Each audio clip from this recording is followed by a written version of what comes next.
शुएब शाहीन साहब, हम पहले भी बात कर चुके हैं कि अब तक अदलिया ने बड़े तहम्मुल का मुजाहरा किया और आज खुद कह दिया अदालत ने कि हमने बहुत तहम्मुल का मुजाहरा किया, लेकिन इसे हमारी कमज़ोरी ना समझा जाए। आइन पर अमल दरामद करवाना हमारा काम है, आप मुज़ाकरात कर लें, अब फैसला भी महफूज हो गया है।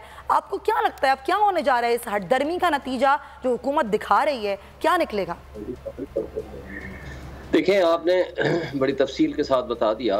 अब सिचुएशन क्या है, अब दो मुख्तलिफ किस्म के केसेस थे। एक तो ये वाला केस था जो आज लगा हुआ था। इस केस में सिर्फ फैसिलिटेट किया था सुप्रीम कोर्ट ऑफ पाकिस्तान ने कि आइन की अमलदारी और पॉलिटिकल सोल्यूशन दोनों को अगर हम साथ लेके चलें तो इन इश्यूज़ को आप रिजॉल्व करें by the parliamentarians themselves.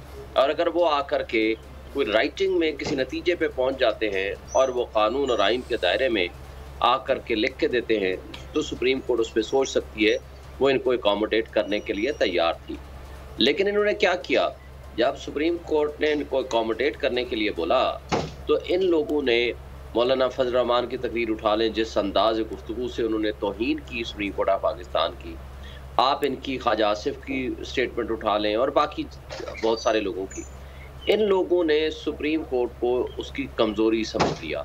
Supreme court चाहती है कि हर हाल में मुज़ाकरात होने चाहिए। हालांकि ये बात करने वाला था अटॉर्नी जनरल फॉर पाकिस्तान कि जनाब हमें टाइम थोड़ा सा दे दें, हमारे दरमियान मुज़ाकरात जारी हैं और सिराजुल हक साहब भी इस पर मुज़ाकरात करा रहे हैं, तो आप हमें थोड़ा रीज़नेबल टाइम दे दें ताकि हम आपको आके बता सकें कि हमारे दरमियान क्या कंसेंसस डेवलप हुआ है।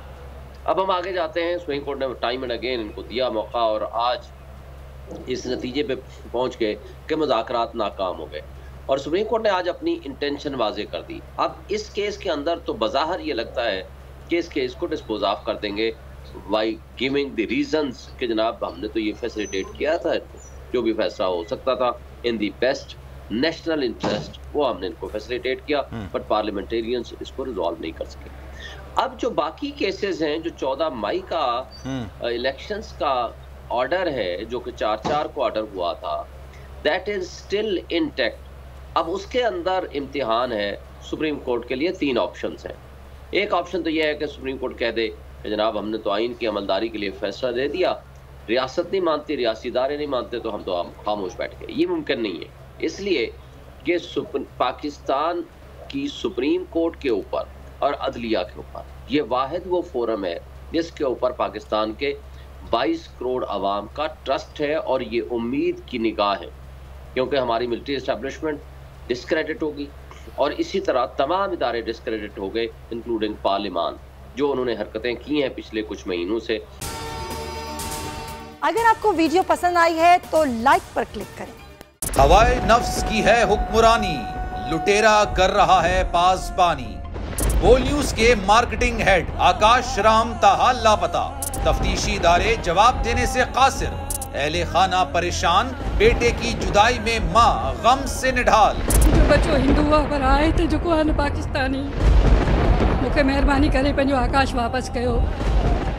अमेरिकी सेनेट में कांग्रेसमैन की आकाश राम के अगवा के खिलाफ पुरजोर मुजम्मत। And I, of course, have been concerned about some of the terrible disappearances, some of the abuses of human rights in Pakistan. United nation ने भी आकाश राम की बाजियाबी के लिए मौसर इकदामात उठाने का इंदिया दे दिया। मुश्किल की इस घड़ी में आलमी मीडिया समेत इंडियन मीडिया भी चीख चीख कर आकाश राम की बाजियाबी के लिए आवाज उठा रहा है। आलमी सहाफती तंजीम और इंसानी हुकूक की आलमी तंजीमों की भी आकाश राम के अगवा की मुजम्मत। उफ क्या जुल्म है, बोल इंसाफ का मुंतजिर। सब्सक्राइब करें और बेल दबाएं ताकि कोई खबर रह न जाए।